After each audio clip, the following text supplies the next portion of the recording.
all of the other ladies in this room.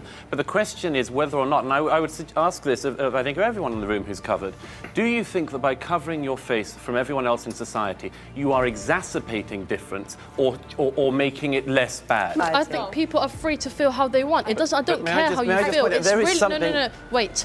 Really and truly, it's about my human rights. My human right. I am allowed to cover. There is something fundamentally ludicrous about somebody dressed as you are talking the language of modern human rights. Absolutely. What's a bit fundamentally ludicrous. The debate over whether the niqab should be banned in Europe is intensifying, with opinions sharply divided.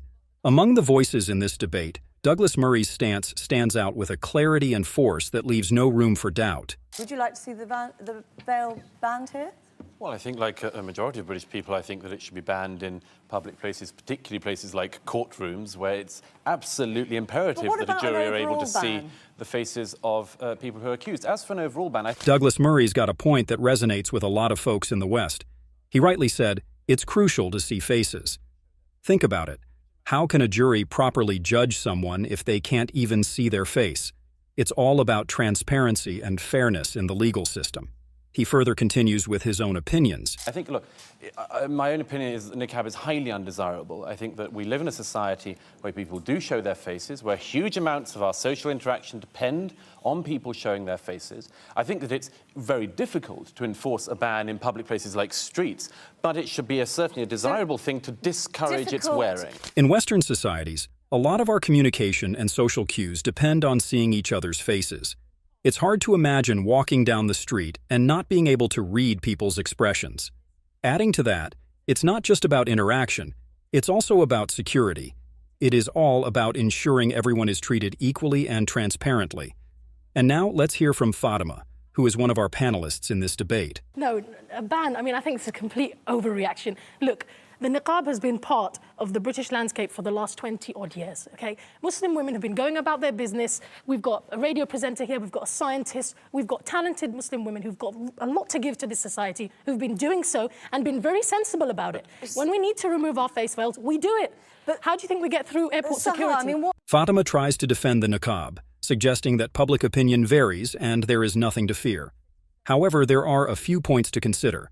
While it's true that some women have successfully integrated into society while wearing the niqab, the broader issue is about societal norms and communication. She mentions removing the niqab for security. The concern extends beyond just airports. In everyday situations like schools, hospitals, and other public institutions, being able to see faces is important for security, identification, and effective communication. And listen here, Sahar Al Fii, another panelist from opposition side. You know what? I'm not surprised at all, because when you know that high-profile politicians making such offensive comments and big fuss about it, I am not surprised when the public say they are against it. We show our faces. Exactly. The British society, the fabric of the British society is respecting the public freedom. We are British. Public freedom is part of it, the religious freedom. So I've got the right to... Sahar Al Fii attempts to highlight the contributions of niqab-wearing women. However, it becomes evident that she misses the main point. Murray's rebuttal from his earlier speech is swift and decisive. His argument is not about fear, but about practical social realities. It's no secret that women wearing the niqab can be seen in nearly every corner of East London.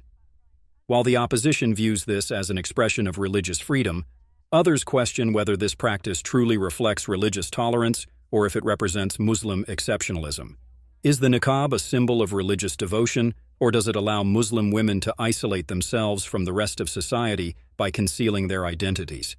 All right, let's listen carefully to what Douglas and other has to say. Opposed to it. No, I think there is a very simple way of saying, and a non-racist way of saying, in public institutions, everybody, whoever they are, must show their faces. It's Muslim exceptionalism that is becoming the problem. Upon this, let's listen what Fatima on the other side has to put. I don't want people stopped. Okay? We accommodate religious expression in this country. You know, Jehovah's Witnesses who don't want blood transfusions, Sikh people who want to wear turbans. We make exceptions, you know, in certain situations. Another further adds to Fatima's point. And we cannot destroy the minorities and the religious belief in the name of equality. The host also states the fact 56% of British people don't really support the wearing of the full-face veil in public and don't want it. Not really being familiar with it. You know, I mean, my message to the British public is that you've got nothing to fear. You know, this is a piece of cloth. They don't feel that, though, do they? Because elsewhere in this poll, a majority said they don't know how to relate to a woman wearing a full face. Now listen, Douglas hammers home the truth about putting niqab as religious expression. Religious freedom is an extremely important thing, and I think most people who would agree, I hope in this room, that Britain is the most tolerant place in the world to live, including as a Muslim. Yeah. But let's just add one thing to this, if I may. The issue of social interaction is very important, and not just to me, but obviously to a majority of the British people. Yeah. What I say tonight, what Yasmin says and other people say tonight, people see our faces, they know who said it. I'm sorry to say this, but nobody knows who you are. They can hear your name, they can't see you. If I say something stupid on television tonight, people know it's me saying it. If you do, with all due respect, you can disappear and no one knows. No, we're not disappearing. Douglas Murray makes a strong point about the importance of social interaction and transparency in society. He acknowledges that religious freedom is crucial and that Britain is indeed one of the most tolerant places in the world, including for Muslims.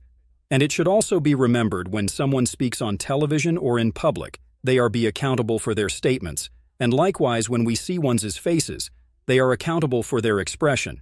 And now someone wearing a niqab is not as easily identifiable. We cannot see their expression, which can create a disconnect and reduce personal accountability. Let's back to debate, where Douglas asked each one to ponder upon. But the question is whether or not, and I would ask this of I think of everyone in the room who's covered, do you think that by covering your face from everyone else in society, you are exacerbating difference or making it less bad? Mariam, would any of you at least recognise that you are exacerbating a difference? And now everyone supporting niqab should also think that isn't the niqab increase social separation and misunderstanding, rather than helping to bridge cultural and social gaps. The lady wearing niqab had said something, which she think can stop Douglas. Douglas Murray's point, on Douglas Murray's point, that this is, you know, do you understand that many people feel this is divisive? It is a curtain between you and the rest of society. Well, to be quite frank, I think people are free to feel how they want. It doesn't. I don't care how you feel. It's really no. Wait.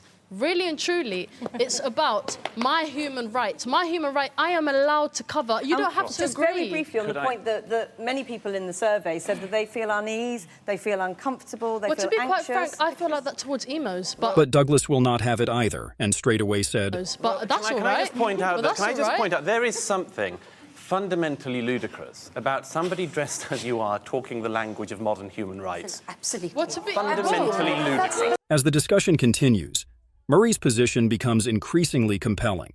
He systematically dismantles the opposing arguments, highlighting their inconsistencies and impracticalities. How is it to ask, you all here, how is it that you say it's an absolutely fundamental, you have to wear it, it's a right, it's a necessity upon you, but yet you say you go through an airport and it doesn't matter if you lift it? Is it so negotiable? In France, many of the women who said we cannot go out if we don't wear it have taken it off. Murray points an important point.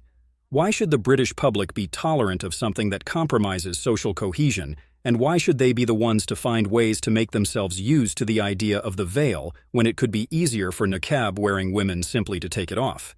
He fairly said, and also countries like France, Belgium, and Denmark have enacted bans on face covering on public places, with the aim of preserving public safety and social integration.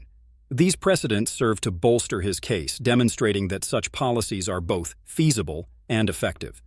While we all should respect the religious importance of niqab wearers, but they should also understand that the wearing of the niqab in public spaces poses significant challenges for people like us. It can hinder effective social interaction, which is crucial for building trust and mutual understanding in a diverse society.